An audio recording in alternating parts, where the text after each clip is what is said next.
ดีครับสวัสดีครับพ่อแม่พี่น้องทุกคนนะครับเนาะมาพอกันดีแล้วครับเมื่อนี้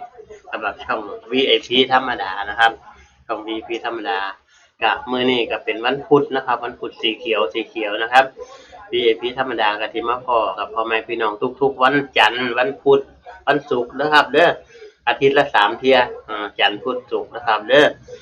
ลาวพัฒนาก็คือเลขจากประเทศลาวนั่นแหละจากประเทศลาวนะครับจะมาให้พ่อแม่พี่น้องได้รับชมทุกวันจันทร์วันพุธวันจันทร์พุธศุกร์เนาะครับ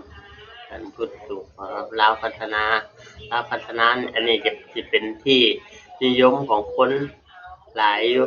ลาวพัฒนานี่ก็ได้ครับขอบพระคุณสมาชิกทุกท่านหลายๆเลยครับเด้อที่เข้ามาชมนะครับอย่าลืมกดติดตามนะกดติดตามกดถูกใจ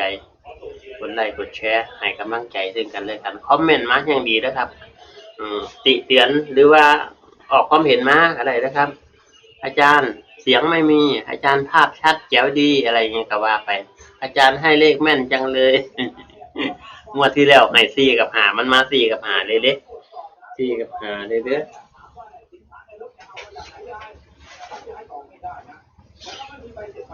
งวดที่แล้วให้4กับ5มันมา384579มา45เต็มรางเลยวันนี้ก็สิได้เลขอย่างอีกก็มาเบิ่งกันนะครับเนาะขอบพระคุณสมาชิกทุกท่านอีกรอบหนึ่งนะครับเด้อที่แวะเข้ามาชมนะครับอย่าลืมสนับสนุนช่องนะครับเด้อ5 บาท10 บาท20 บาท30 บาท100อย่างก็ว่าไปค่าไฟค่าเน็ตประมาณนี้แหละค่าอาหารกาแฟอาหารแมวอาหารนี่ไซส์แมวก็แพงแล้วเดี๋ยวนี้ถุงแล้วเป็นร้อยถ้ามันถือแน่ก็บ่มีกระดับกินบ่ได้ถ้ามันไซส์แมวถ้ามันถือก็มันสิกินมันสินั่นสิบ่ดีปานใดประมาณนี้ครับตามนี้ก็แล้วกันนะครับเนาะมื้อนี้มีหยังมาฝากแน่ล่ะบัดนี้มาเบิ่งเด้อครับเด้อเบิ่งนะครับลาวพัฒนาครับ1กับ2 1กับ2จดเอา126789มันอยู่ในนี่ล่ะ67890อยู่ในนี่ล่ะถ้ามันบ่ออกเลขต่ำก็สิออกเลขสูง67890ลองเอาไปเทียบกับช่องอื่นเบิ่งเด้อเอาไปเทียบกับช่องอื่นถ้ามันเลขมันตรงกันจังซี่ก็โอเคชัวร์สมมุติว่าเลขบ่ตรงกันนี่ก็จับมัดใส่กันเลยครับเด้อสมมุติว่าผู้อื่นให้890มาจังซี่มันบ่ตรงกันกับ1กับ2นี่ก็จับมัดกันจับมัดกันก็คือจับคู่กันนั่นแหละแล้วมีโอกาสถูกหลายกว่าบ่ถูกควรประมาณนี้นะครับจดเอา1221ราคาเบิ้ลม่วนนี่11นำ22นำเด้อ17นะครับเด้อถ้ามัน2ก็2662 2772 2882หลายๆนี่แหละครับมักจะค่อยจัดไปบ่มักก็ซื่อๆซื่อๆนั่งซื่อๆจนกระทั่งมันออกจะค่อยติ่งขิงถ้ามันบ่มักถ้ามันมักก็ค่อยจดเอาไปจดเพราะจนกระทั่งมันออกค่อยดีใจดีใจเพราะว่ามันถูกผู้ลางคนถูกนี่ก็ร้องโอ๊ยๆเด้อเพราะอิหยังฮู้บ่เพราะว่าถูกอยู่แต่ว่ายังขาดทุนนะ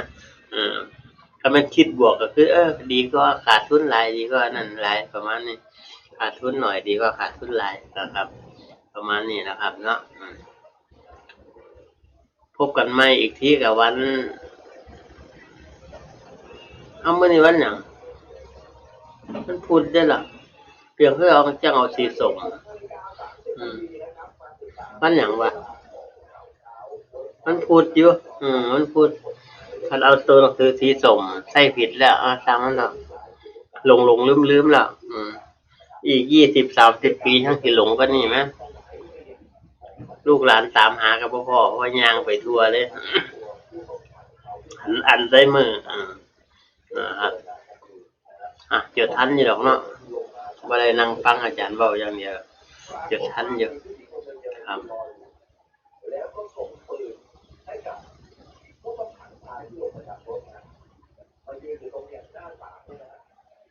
จุดทำอยู่โอเคเนาะเท่านี้แหละเนาะขอให้ได้เฮ็ดได้กินได้อครับเด้อขอให้ได้เฮ็ดได้กินกันกินดีใจเฮ็ดดีใจเด้อโชคดีครับ